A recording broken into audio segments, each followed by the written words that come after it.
Hello दोस्तों, welcome back to my YouTube channel. तो आज मोस्ट इम्पोर्टेंट क्वेश्चन आंसर की सीरीज़ में हम जो क्वेश्चन पेपर लाए हैं वो है हिंदी सिनेमा और उसका अध्ययन। इसके मोस्ट इम्पोर्टेंट क्वेश्चन आंसर की सीरीज़ लेके आए हैं दोस्तों।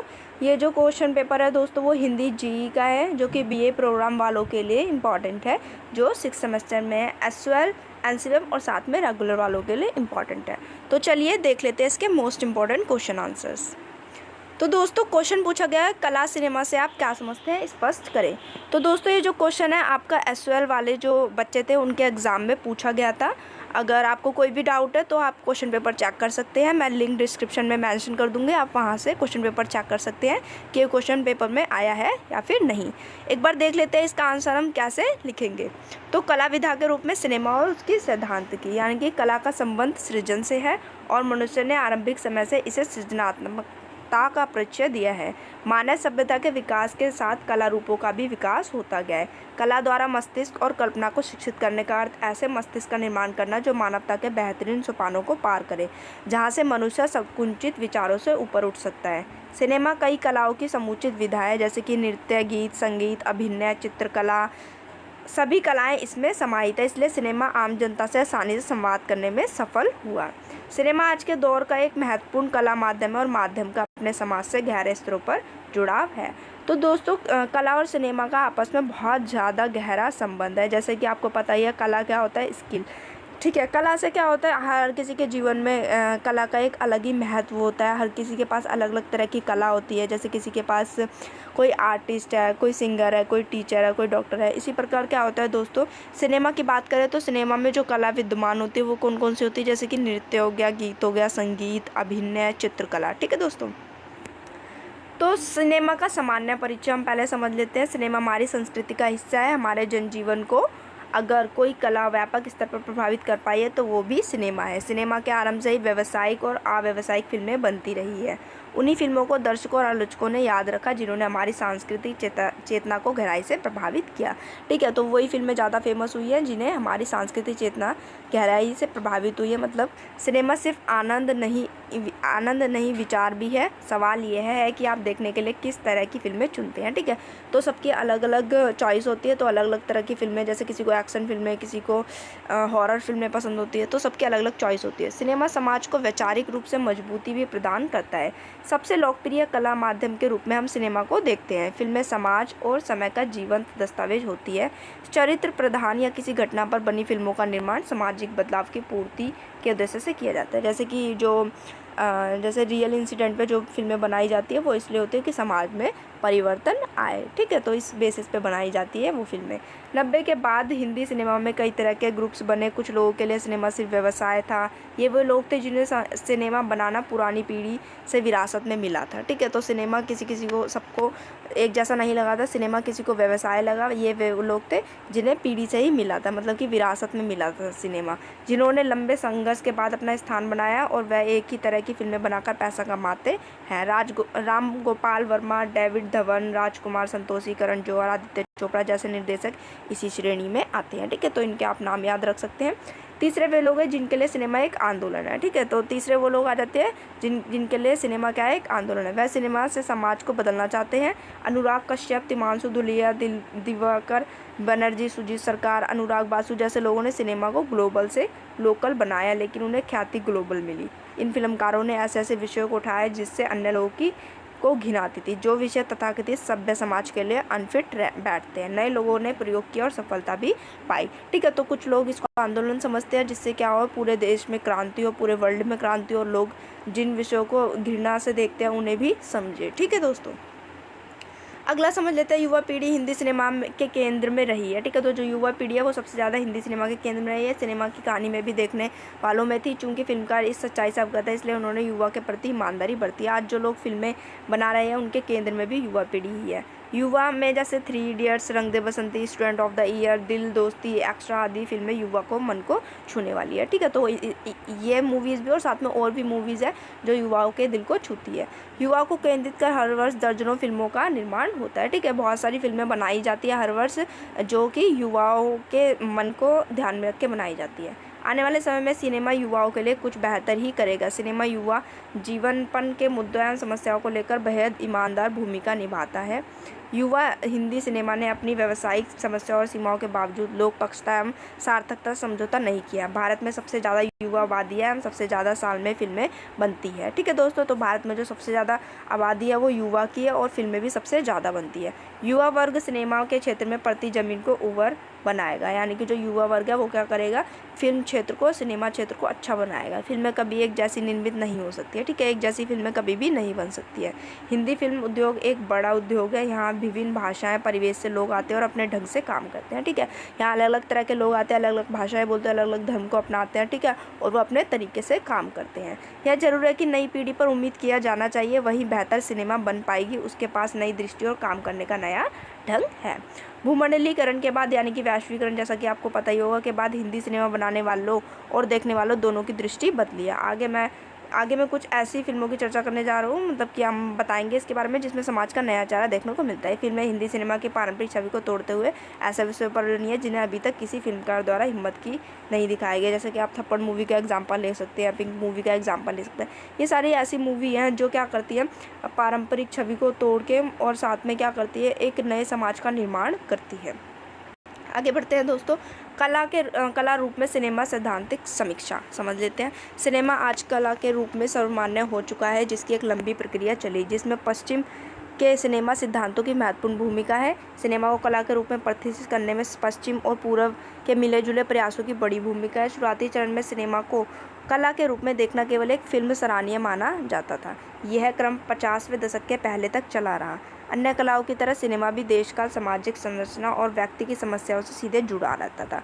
आज हम जो सिनेमा देखते हैं वह कोई चमत्कार या क्रांतिकारी परिवर्तन नहीं है, बल्कि सिनेमा की खोज एक लंबे वैज्ञानिक आविष्कार का नतीजा है। ठीक है, ये ऐसा नहीं है कि एकदम से बन गया है सिनेमा, नहीं, ये बहुत लंबे टाइम से चला आ रहा है। इसका कोई 1-2 मिनट में कोई जादू या चमत्कार नहीं हुआ है।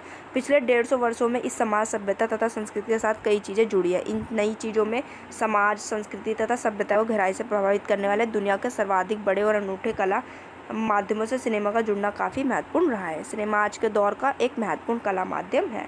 ठीक है, तो हम मान सकते हैं कि सिनेमा जो है आज का एक कला माध्यम स्रोत है। ठीक है, इससे बहुत तरह की कला उभरती है। ठीक है, जैसे कि मैंने आपको स्टार्टिंग में बता दिया था, जैसे कि डांसिंग हो गया, सिंगिंग हो गया, एक्टिंग हो गया, सारी सिनेमा के माध्यम से ही उभरती है। और इस कला माध्यम का अपने समाज से गहरे स्तरों का जुड़ाव है। सिनेमा बुनियादी रूप से समाज से अलग नहीं होता है। ठीक है, जो सिनेमा है वो बुनियादी रूप से समाज से अलग नहीं है। सिनेमा चाहे मनोरंजन के लिए हो, व्यवसाय के लिए हो या कला के उत्कर्ष के व्यक्ति के लिए, उसमें अपने दौर का समाज किसी न किसी रूप में व्यक्त हुए बिना नहीं रह सकता।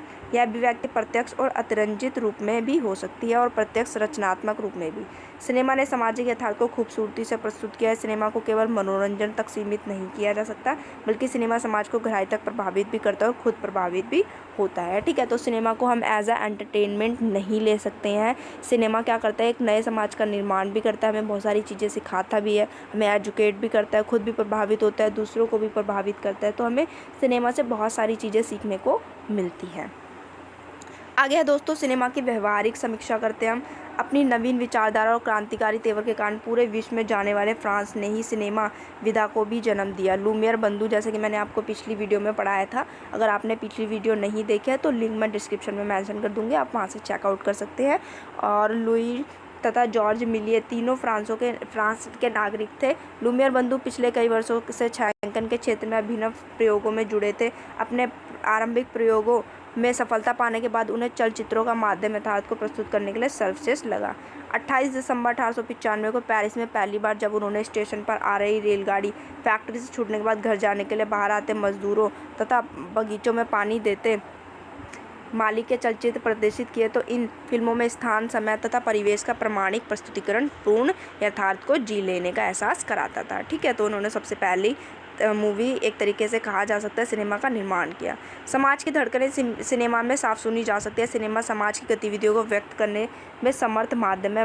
वह यहाँ साहित्य से अधिक प्रभावी माध्यम इसलिए साबित हो जाता है क्योंकि साहित्य किसी घटना का मात्र वर्णन कर सकता है, परंतु सिनेमा उसे सचित्र दिखा भी सकता है। सिनेमा की यही शक्ति है। ठीक है, अगर हम सिनेमा और साहित्य की बात करें तो सिनेमा क्या करता है दोस्तों, साहित्य की बात करते हैं पहले हम दोस्तों। साहित्य क्या करता है, किसी घटना को मात्र वर्णन कर सकता है, मतलब किसी घटना के बारे में बस बता सकता है। लेकिन सिनेमा क्या करता है, उसे पूरी तरीके से अच्छे से दिखा सकता है। जब हम उसे देखेंगे तो अच्छे से हम सीख जाएंगे और समझ जाएंगे कि वो बोलना क्या चाह रहा है। इतना शक्तिशाली होने के बावजूद भी यह सवाल बना रह जाता है, क्या सिनेमा किसी भी घटना को उसी संवेदना के साथ व्यक्त कर सकता है जो उसकी मूल संवेदना है। दरअसल सिनेमा एक पूर्ण रूपेण व्यावसायिक माध्यम है। वह किसी गतिविधि को व्यक्त करने से पहले विचार करता है कि जो वह दिखाने जा रहा है वह दर्शकों से कितना जुड़ पाएगा। ठीक है, तो हमेशा सिनेमा ऐसी चीज़ों को ही दिखाता है जो दर्शक देखना पसंद करेंगे ज़्यादातर। यह एक फिल्मकार की व्यक्तिगत मजबूरी भी होती है, क्योंकि उसके सामने एक दर्शन की प्रक्रिया का दबाव भी होता है। यहाँ पर प्लेटो के अनुकरण का सिद्धांत लागू होता है। प्लेटो का मानना है कि हर कला प्रकृति का अनुकरण होती है। जो कुछ भी निर्मित किया जा रहा है वह प्रकृति में पहले से ही मौजूद है। ठीक है, तो जो भी कुछ निर्मित किया जा रहा है या जो भी कुछ हो रहा है वो सारा प्रकृति में पहले से ही मौजूद है, तभी वो चीज़ें हो रही है। ये प्लेटो का मानना था। ठीक है दोस्तों, आगे बढ़ते हैं। इतना शक्तिशाली होने के बावजूद भी यह सवाल बना रहता है, ये मैंने आपको पहले ही बता दिया। ठीक है, आगे बढ़ते हैं। प्रत्येक कला विधा अपनी एक भाषा और अपना मुहावरा होता है। चित्र की भाषा, रंग और रेखाएं जो नृत्य की भाषा, पदचाप, मुद्राएं, ये भाषा व्यवसाय के रूप में जिन्हें ग्रहण करने के लिए एक विशेष हृदय और विशेष समझ का ज़रूरत होती है। जबकि साहित्य का भाषा एक ऐसी लिखित भाषा होती है जो प्रत्यक्ष होती है और जिसे जानना समझने के लिए विशेष प्रशिक्षण आवश्यक होता है। ठीक है, तो अगर हम एक इसकी बात करते हैं दोस्तों सिनेमा की, तो सिनेमा में हमें कोई स्पेशल चीज़ें सीखनी नहीं पड़ेंगी, हम अगर उसे देखेंगे तो समझ जाएंगे। लेकिन अगर हम साहित्य की बात करें तो साहित्य में हमें चीज़ें का ज्ञान होना चाहिए, हमें लैंग्वेज आनी चाहिए। ठीक है, तभी हम समझ सकते हैं। भाषा ही वह माध्यम है जो फिल्मों को सीधा दर्शकों से जोड़ती है। तो भाषा क्या है दोस्तों? वह माध्यम है जो फिल्मों को सीधा दर्शकों से जोड़ती है। अगर फिल्म की भाषा दर्शकों से सीधा संबंध स्थापित नहीं कर पाती तो अच्छी पटकथा और निर्देशन होने के बावजूद भी फिल्म पिट जाती है। इसका सबसे अच्छा उदाहरण है रज़िया सुल्तान। ठीक है दोस्तों, रज़िया सुल्तान आप एग्जाम्पल याद रख सकते हैं, जिसमें क्या था, इसमें लैंग्वेज अच्छी यूज़ नहीं की गई थी। रज़िया सुल्तान कमाल अमरोही द्वारा निर्देशित लाखों की लागत से बनी फिल्म थी, जिसमें दृश्यों की प्रामाणिकता और चरित्रों का प्रभावी ढंग से प्रस्तुत करने के लिए उर्दू और फारसी के शब्दों का बहुत अधिक प्रयोग हुआ। भाषा की जटिलता से रज़िया सुल्तान जैसी महत्वपूर्ण फिल्म आम दर्शकों तक पहुंचने में असफल हो जाती है। ठीक है, तो क्योंकि इसमें बहुत ज़्यादा कठिन लैंग्वेज यूज़ की गई थी, इस वजह से ज़्यादा दर्शकों ने इसे देखा नहीं। वहीं मुग़ल आज़म जैसी फिल्म उर्दू और फारसी के शब्दों के प्रयोग के बावजूद भी सफलता के आसमान तक पहुँच जाती है।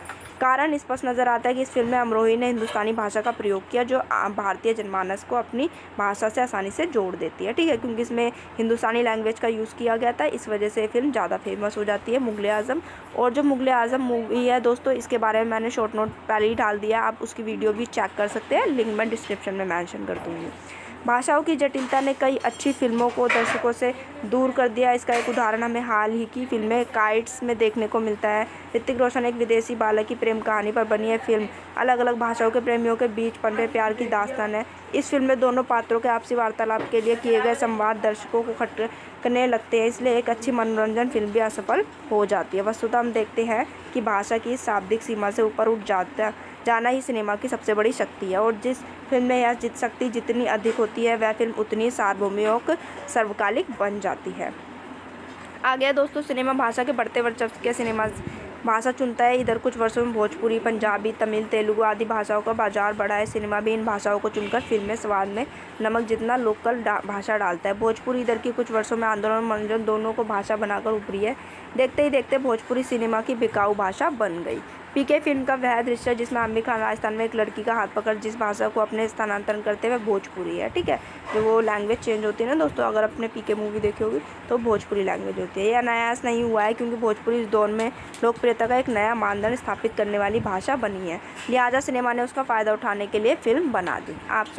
आगे बढ़ते हैं। भोजपुरी ने बोलकर टोन भी भोजपुरी वाली रखी जाए तब भी दर्शक उसे भोजपुरी ही समझेगा। इस संदर्भ में जरा 80 के दशक में जिन फिल्मों को देखने लोग बार बार सिनेमा घर में गए, उनमें नदिया के पार ने सारे रिकॉर्ड तोड़ दिए। आज भी उसकी लोकप्रियता कम नहीं हुई है। सेंसर बोर्ड ने उसे हिंदी सिनेमा के अंतर्गत पास किया है, लेकिन उसे भोजपुरी का सिनेमा कहकर प्रचारित किया गया। ठीक है दोस्तों, जो नदिया के पार मूवी है उसमें जो लैंग्वेज है वो भोजपुरी भी यूज़ की गई है, लेकिन जो हिंदी सिनेमा के अंतर्गत आती है मूवी। इस फिल्म की लोकप्रियता हिंदी और भोजपुरी दोनों भाषाओं के लोगों में है। निर्माता और निर्देशक ने बड़ी चालाकी से फिल्म की भाषा तो हिंदी रखी, लेकिन टोन भोजपुरी रखी। ठीक है दोस्तों, जो लैंग्वेज है वो कौन सी रखी है, इन्होंने हिंदी रखी है, लेकिन जो टोन थी वो भोजपुरी रखी थी इस मूवी में। यह सिनेमा के समाजशास्त्र का भाषाई हथियार है। भूमंडलीकरण के बाद यह प्रक्रिया और तेज़ी से बढ़ी है। जैसे कि मैंने आपको पहले बता दिया, वैश्वीकरण के बाद जो मूवीज़ है वो बहुत तेज़ी से बढ़ी है। निर्देशक और निर्माता बड़ी चालाकी से हिंदी को केंद्र में रखकर लोकल भाषाओं का सम्मिश्रण कर फिल्म निर्माण करते हैं। हालांकि इसे भूमंडलीकरण की ताकत के रूप में देखना चाहिए, जिसने कुछ भाषाओं को बड़ी पहचान दी। ठीक है दोस्तों, तो जो ये राइटर होते हैं या फिर जो फिल्म बनाने वाले होते हैं वो क्या करते हैं, हिंदी को तो मेन भाषा रख देते हैं, लेकिन साइड साइड में अन्य भाषाओं का भी मिश्रण बना देते हैं, जिससे क्या होता है अन्य भाषाएं भी क्या हो जाती है, उभर कर सामने आती है और बड़ी पहचान ले लेती है। तो ये तो था दोस्तों आज का आंसर। अगर आशा करती हूँ आपको समझ आ गया होगा। अगर कोई भी डाउट है तो आप कमेंट सेक्शन में मेरे से पूछ सकते हैं। So thank you for watching this video. Please like share subscribe my channel. तो मिलते हैं दोस्तों नेक्स्ट वीडियो में, तो जुड़े रहिए हमारे चैनल के साथ। ठीक है दोस्तों।